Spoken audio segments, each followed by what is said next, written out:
All right, guys, I wanted to do a quick video just to talk a little bit about my Santa Cruz. I've had it now for a week. When I was buying this, when I was shopping for this vehicle, there were lots of videos out there about different versions of it, the limited trim mostly.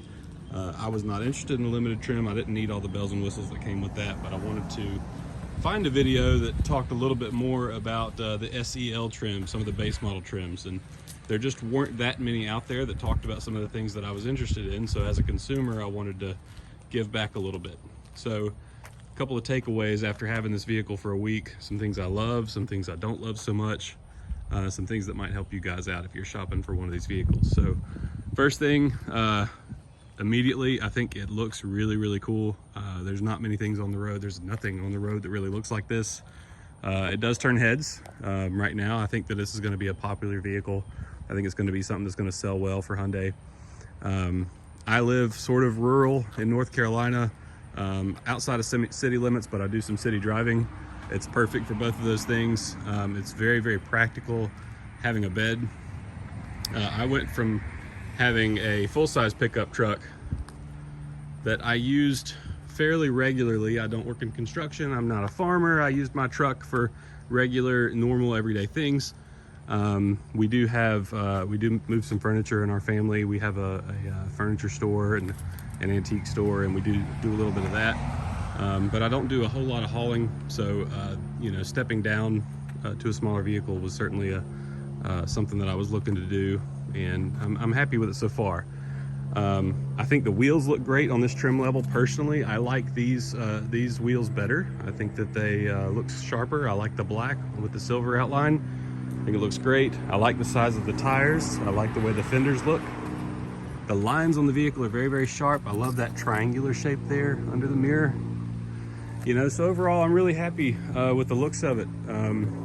The paint too. I don't know if you guys have looked at the blue stone, they call it. It does have a really cool metallic flake in the paint. I think it looks really neat. So yeah, I mean, overall, happy with the looks of the car. A bird had left his mess on it, so I had to spray it off. But anyway, a couple of things that I really like looking here at the exterior. I love the steps. They're molded into the bumper, something that GMC does, Chevy does. So it's nice to see that they incorporated that. I love the fact that you can, using the key fob here, you can release the tailgate. That's really nice. My vehicle came with this bed liner. I know that's an accessory, or this bed mat.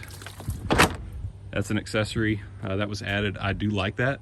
I think that it adds some protection. It looks nice. Everything's functional still. That's one thing that I wasn't sure about. You can still access the bed trunk with that liner in.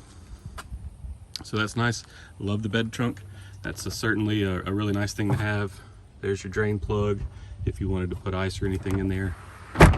On this SEL trim, you do have the storage compartments. You do not have the outlet in here, right? So I know some trim levels have the outlet. This one does not.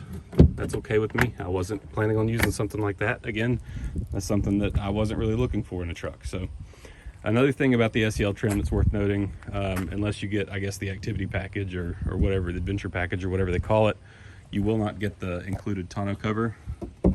Again, I was okay with that. I would like to have a cover for my bed. I'm hoping that they come out with an aftermarket one, because the one that came from the factory was great, but it takes up about 1 foot of bed space. When you only have a 4-foot bed, that's valuable real estate.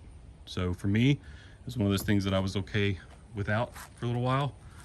I'm hoping that they do come out with a factory option that might take up less bed space, could be removable, easily installed again on the fly. Something else really cool is tailgate, super light, right? 2 fingers, light as can be. So I will give a shout out real quick. I bought this vehicle. I had to find it on Hyundai's website. I bought it at Stivers Hyundai down in Columbia, South Carolina.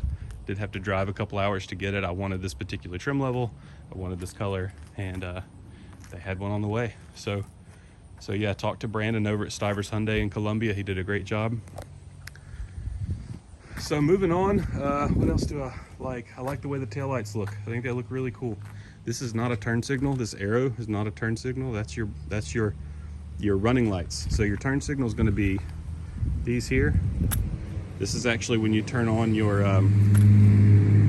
lights at night. Those will light up. Okay. You got your rear camera. It works really well. You can actually push a button on the inside that will turn that on even if you're not in reverse. You can look down at the ground, or you can look back behind you, which is really cool. Something that you might want to know about that I didn't know until I learned it the other day, kind of the hard way. When you want to go fill your gas up, if your vehicle's locked, you can't open that. And I was about to panic. All right, I just locked it. It's a good safety feature, but I was about to panic at the gas pump the other day, thinking that my new vehicle was broken and I couldn't gas up.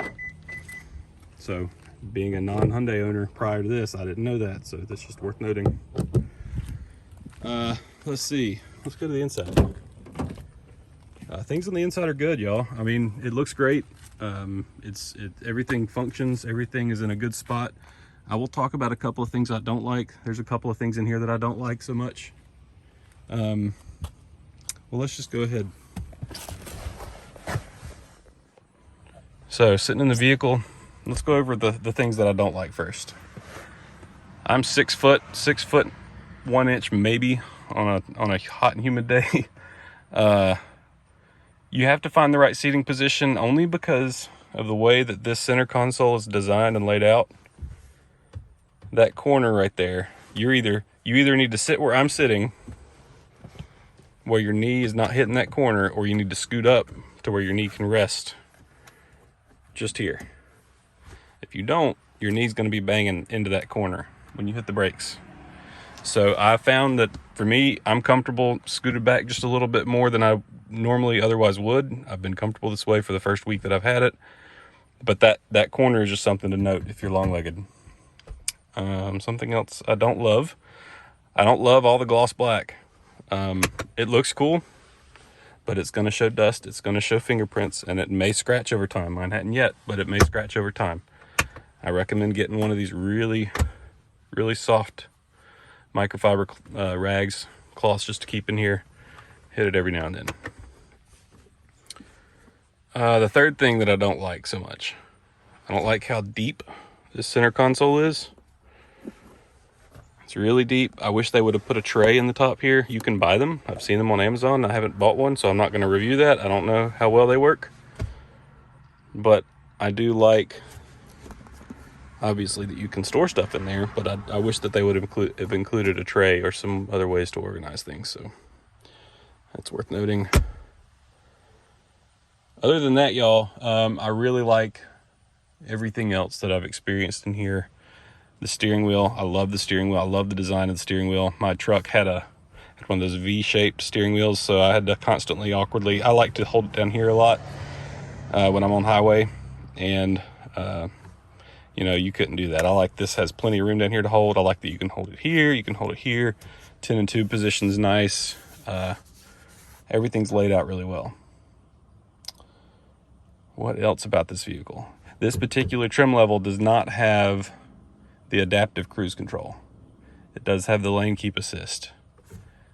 It does have cruise control. It does not have the adaptive cruise control. And if you don't know what that is, that's where the vehicle will slow you down. If you get behind someone, it will speed you back up if the traffic in front of you speeds up, and it'll keep you at that speed as long as there's no one in front of you. I don't mind not having that. I like that, obviously it does have regular cruise control. The main thing that I wanted to talk about on this video, because this was one of the big things when I was shopping, they offer a 2.5 liter naturally aspirated 4-cylinder engine. They also offer a 2.5 liter turbo engine. I was concerned, and I couldn't find too many videos. I did find a couple that talked about the power difference and how both those powertrains respond. Give me a second, I'm gonna open this hood so I can show you around. Bear with me.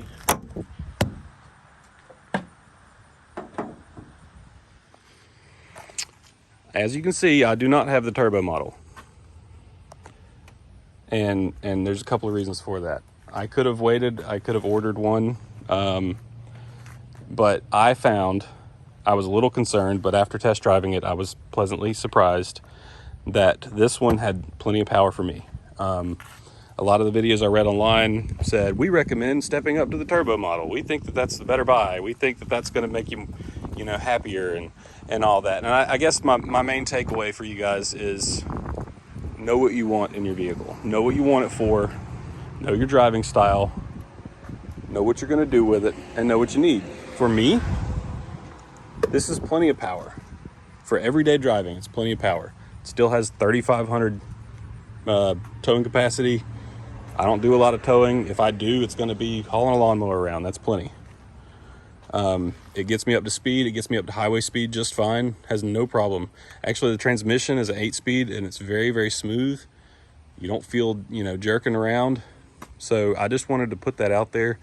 If you want the turbo, go for the turbo. I hear it's fast and fun and wonderful. But for me, this is plenty. And another reason I wanted to go for this is probably going to be my son's first car in a few years. I don't want my son having a turbo. I don't think that he needs that. I don't need it right now. He doesn't need that. And this is proven to be plenty of power. And actually in sport mode, it's pretty fast. I mean, just like it is, it's pretty quick.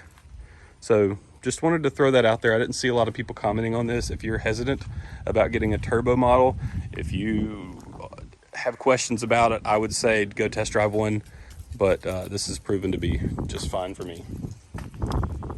Other things I would like to know, eventually, I would like to have side rails so that I could put crossbars. And I know that you can step up into that adventure package and get that. That's another, or activity package or whatever they call it.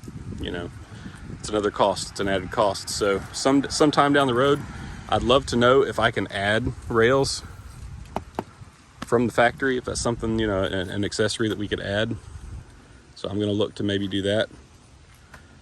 But yeah, that's pretty much it. I can't think of anything else right now. If I do, I might drop it in the comments or something. You guys ask me questions, I'll try to reply. But happy with it so far, y'all. It looks really cool. Like I said, it's a stunner, and I think it's really going to compete well with the Maverick and other cars. It's kind of in a class of its own.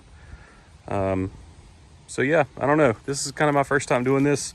I don't know that I plan to do a lot of this, but I wanted to do it because I did a lot of research on this vehicle and couldn't find a lot of information on the SEL trim and pros and cons after a little bit of ownership. So let me know what you think. If you have any questions, I'll try to get to you with those answers if I have them. Appreciate it. Thank you guys very much.